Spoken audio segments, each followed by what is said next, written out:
జమీన్పూర్ village లో ఉండే మురారి నిమ్మకాయలమ్ముతూ జీవనం సాగిస్తూ ఉండేవాడు. ఊరూరా తిరిగి నిమ్మకాయలమ్ముకునేవాడు. అతనొక అనాథ. ఊరవతల ఒక చిన్న గుడిసెలో ఉంటాడు. ఒక రోజున మురారి ఎంత తిరిగి అమ్మినా కూడా నిమ్మకాయలు అమ్ముడుపోలేదు. ధర తగ్గించిచ్చినా ఎవరూ తీసుకోలేదు. దాంతో నిమ్మకాయలన్నీ పాడైపోయాయి. తిరిగి బండిని తోసుకుంటూ ఇంటికొచ్చి, దేవుడా, ఎందుకు నన్నిలా పరీక్షిస్తున్నావు? వ్యాపారం బాగా సాగుతుంది కదా, 4 డబ్బులు వెనకేసుకోవచ్చననుకునే లోపే ఏదో ఒక విధంగా నన్ను దెబ్బ కొడుతూనే ఉన్నావు. ఇప్పుడు నేనేం చెయ్యాలి చెప్పు? నాకు బాగా ఆకలిగా ఉంది. ఈ ఆకలికి అసలు తట్టుకోలేకపోతున్నాను అంటూ దేవుడిని వేడుకుంటూ ఉంటాడు. ఇంతలో అతని ముందు ఒక పెద్ద నిమ్మకాయ చెట్టు ప్రత్యక్షమవుతుంది. దాన్ని చూసి షాక్ అవుతాడు మురారి. భయపడకు మురారి, నేను దేవుని మాట్లాడుతున్నాను. నీ బాధ చూడలేక నీ ఆకలి తీర్చే ఈ మాయా నిమ్మకాయల చెట్టుని ప్రసాదిస్తున్నాను. ఈ మాయా నిమ్మకాయలు అస్సలు పాడు కావు. వీటితో నీకు శ్రమ తగ్గి ఫలితం ఉంటుంది. అప్పుడు నువ్వు ఆకలితో అలమటించాల్సిన అవసరమే ఉండదు. ఏంటి, మాయా నిమ్మకాయల చెట్టా? అవును మురారి, తీసుకో. అప్పటి నుండి మురారి ఆ మాయా నిమ్మకాయల చెట్టు నుండి నిమ్మకాయలు కోసుకుని వెళ్ళేవాడు. తాజా తాజా నిమ్మకాయలండి, రావాలి బాబు రావాలి. 10కి 10 నిమ్మకాయలు, తాజా తాజా నిమ్మకాయలు అంటూ ఊరూరా తిరిగి అమ్ముకునేవాడు. అలా వచ్చిన డబ్బులో కొంత దాచిపెట్టి కొంత తినేవాడు. అలా మురారి జీవితం సంతోషంగా సాగుతుంటుంది. ఒక రోజున ఒక ఊరి నుండి మరొక ఊరికి నిమ్మకాయలు అమ్మాలని బండిని తోసుకుంటూ వెళ్తూ ఉంటాడు మురారి. ఈ మాయ నిమ్మకాయల చెట్టు పుణ్యమాని రోజు అన్ని నిమ్మకాయలు అమ్ముడుపోతున్నాయి అనుకుంటూ సంతోషంగా ముందుకు వెళ్తూ ఉంటాడు. సరిగ్గా అప్పుడే ఆ రోడ్డు మీద 2 ఆకతాయి కుర్రాళ్ళు వేగంగా బైక్ నడుపుతూ వచ్చి మురారి నిమ్మకాయల బండిని గుద్దేశారు. దాంతో మురారి ఎగిరి పడతాడు. బైక్ కూడా కింద పడి బాగా డ్యామేజ్ అవుతుంది. అది చూసిన మున్నా ఇలా అంటాడు, ఎటు చూసుకుంటూ నడుపుతున్నావురా? కళ్ళు కనబడటం లేదా? నీ వల్ల నా ₹1,00,000 బైక్ పనికి రాకుండా పోయింది. ఈ పాడైన బైక్ని నువ్వే ఉంచుకో. నాకు 2 రోజుల్లో ఇలాంటిదే కొత్తది కొనివ్వాలి, లేదంటే నా సంగతి నీకు తెలియదు రోయ్ అని కోపంగా చెప్పి అక్కడి నుండి మున్నా వెళ్ళిపోయాడు. దాంతో పాడైన బైక్ ని ఇంటికి తీసుకెళ్లి, బైక్ చాలా బాగుంది, నాకు కూడా ఇలాంటి బైక్ అంటే చాలా ఇష్టం, కానీ ఇప్పుడు నేనేం చెయ్యాలి అని మురారి బాధపడుతూ ఉంటే మాయా నిమ్మకాయ చెట్టు మాట్లాడుతూ, నేనుండగా నువ్వెందుకు బాధపడతావు మురారి? నీకు ఈ బైక్ కావాలంటే నేను బాగు చేయించి ఇస్తాను, తీసుకో అని చెప్పి సడన్ గా అక్కడ ఒక మ్యాజికల్ జైంట్ లెమన్ బైక్ ని ప్రత్యక్షం చేస్తుంది. ఆ బైక్ ని చూసి మురారి షాక్ అవుతాడు. మున్నా బైక్ కూడా బాగవడంతో అతని బైక్ అతనికి ఇచ్చేశాడు మురారి. మ్యాజికల్ లెమన్ బైక్ మీద ఊరంతా తిరుగుతాడు మురారి. అది చూసిన మున్నా, ఈ ఊర్లో నాకంటే మంచి బైక్ ఎవ్వరి దగ్గర ఉండద్దు, ఈ రాత్రికే ఈ బైక్ ని నాశనం చెయ్యాలి అనుకుని ఒకరోజు రాత్రి మున్నా మురారి ఇంటికి వెళ్తాడు. అక్కడ మ్యాజికల్ లెమన్ బైక్ కనిపిస్తుంది. వెంటనే వెళ్లి ఆ బైక్ ని అక్కడి నుండి తీసుకెళ్లాలని ప్రయత్నించగా ఆ బైక్ మ్యాజికల్ జైంట్ బైక్ గా మారి నిమ్మకాయలతో దాడి చేస్తుంది. అది చూసిన మున్నా అక్కడి నుండి పారిపోతాడు. చాణక్యపురం అనే విలేజ్ లో ఉండే మోహన్ కి పంచర్ షాప్ ఉంటుంది. దాని మీద వచ్చే ఆదాయంతోనే కుటుంబాన్ని పోషించుకుంటూ ఉంటాడు. ఎప్పటిలాగే ఆ రోజు కూడా రాత్రి 10 గంటలకు షాప్ క్లోజ్ చేసి ఇంటికి వెళ్తాడు మోహన్.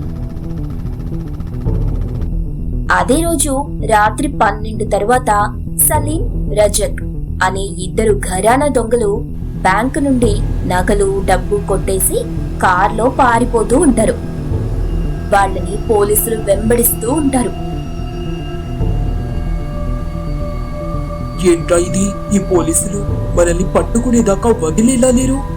ఇప్పుడు వీళ్ళ కళ్ళు కప్పి మనం మన దగ్గర ఉన్న డబ్బులు నగలు ఎక్కడైనా దాచేయాలి. కానీ ఎక్కడ పెడదాం? ఎక్కడ దాచినా పట్టేస్తారా అని మాట్లాడుకుంటూ కారులో రోడ్డు మీద ముందుకు వెళ్తున్న వాళ్ళకి మోహన్ పంచర్ షాప్ కనిపించింది. అప్పుడే సలీంకి తన డిక్కీలో ఉన్న ఖాళీ టైర్ గుర్తుకొచ్చింది.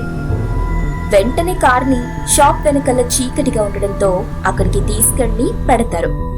వెంటనే డిక్కీలో నుండి టైర్ తీసి అందులో డబ్బులు నగలు పెట్టి ఎవ్వరికీ ఎటువంటి అనుమానం రాకుండా ఉండాలని ఆ టైర్ ని మోహన్ పంచర్ షాప్ డబ్బా పైన పెట్టేస్తారు. ఇంతలో పోలీసులు సైరన్ మోగించుకుంటూ అలా ముందుకు వెళ్లిపోతారు. ఇద్దరు దొంగలు షాప్ ని టైర్ ని గుర్తుపెట్టుకుని అక్కడి నుండి వెళ్లిపోతూ, పొద్దున్నే వచ్చి తీసుకుందాం పదరా. ఉదయం దాకా ఎందుకురా? ఎవరైనా పట్టుకెళ్తే మనం మోసపోయిన వాళ్ళం అవుతాం. పోలీసులు ఇప్పుడిప్పుడే మనల్ని వెతకడం ఆపేయరు, వెతుక్కుతూనే ఉంటారు. అందుకని మనం జాగ్రత్తగా ఉంటూ ఉదయం వచ్చి మన టైర్ ని తీసుకెళ్లిపోదాంలే అని చెప్పి ఆ దొంగలక్కడి నుండి వెళ్లిపోయారు. వాళ్లకి మాత్రం ఎక్కడో దూరంగా పోలీసుల సైరన్ వినిపిస్తూనే ఉంటుంది.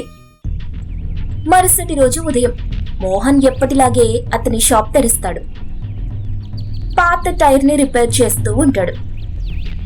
ఆ షాప్ కి కొద్ది దూరంలో నిలబడి షాప్ ని గమనిస్తూ ఉంటారు సలీం, రజక్.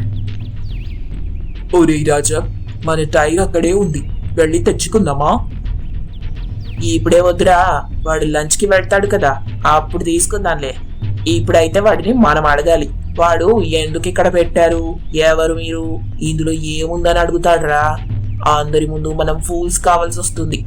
కొంచెం ఓపిక పడదాం అంటూ ఎవరికి వాళ్ల మీద అనుమానం రాకుండా ఉండడానికి ఆ చుట్టుపక్కలే తిరుగుతూ పంచర్ షాప్ మీద ఉన్న టైర్ ని గమనిస్తూ ఉంటారు.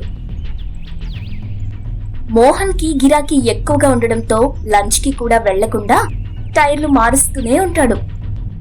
చీకటి పడిపోయింది. మోహన్ జేబులో ఉన్న ఫోన్ రింగ్ కావడంతో కాల్ ని రిసీవ్ చేసుకున్నాడు. సర్పంచ్ గారు చెప్పండి. అవునా, ఆహా, ఇప్పుడే వస్తున్నాను, అక్కడే ఉండండి అని చెప్పి అక్కడి నుండి టూల్ కిట్ పైన పెట్టిన టైర్ తీసుకుని బైక్ మీద వెళ్లిపోతుంటాడు. అది చూసిన ఇద్దరు షాక్ అవుతారు. అతని వెనకాలే పరిగెత్తడం మొదలెడతారు. అలా పరిగెత్తి అలసిపోతారు. ఎక్కడా మోహన్ కనబడడు. మోహన్ సర్పంచ్ ఇంటికి వెళ్తూ దారిలో ఉన్న అతని ఇంటికి వెళ్లి టీ తాగుతాడు. తరువాత తను తెచ్చిన టైర్ ని చెక్ చేస్తాడు. అప్పుడది ఫుల్ గా ప్యాక్ చేయబడి ఉంటుంది. దాన్ని ఆశ్చర్యంగా చూస్తూ ప్యాకింగ్ విప్పుతాడు. అంతే, అందులో నుండి డబ్బు నగలు అన్నీ బయటపడతాయి. షాక్ అయిపోతాడు మోహన్. వెంటనే తేరుకుని వాటిని ఒక డబ్బాలో దాచిపెట్టి అక్కడి నుండి ఖాళీ టైర్ ని తీసుకుని వెళ్లిపోతాడు. తిరిగి రాత్రి 8 గంటలకి షాప్ దగ్గరికి వస్తాడు. అప్పుడు షాప్ దగ్గర ఎవ్వరూ ఉండరు. మోహన్ ఒక్కడే ఉంటాడు. అదే మంచి సమయమని ఇద్దరు దొంగలు అతని దగ్గరికి వస్తారు. టైర్ గురించి అడుగుతారు. టైరా? నాకేం తెలీదు, నేనేం చూడలేదే. అయినా నాకు తెలియకుండా నా షాప్ మీద మీరు టైర్ పెట్టడం ఏంటి? ఇంతకు మీరెవరు? అంటూ గట్టిగా మాట్లాడతాడు. దాంతో వాళ్ళు బెదిరిపోతారు. వాడిని ఫాలో అవుతూ డబ్బు నగలు ఎక్కడ పెట్టాడో తెలుసుకుందామని అనుకుంటారు. మరుసటి రోజు ఉదయం కుర్చీలో కూర్చుని టీవీ చూస్తూ టీ తాగుతుంటాడు మోహన్.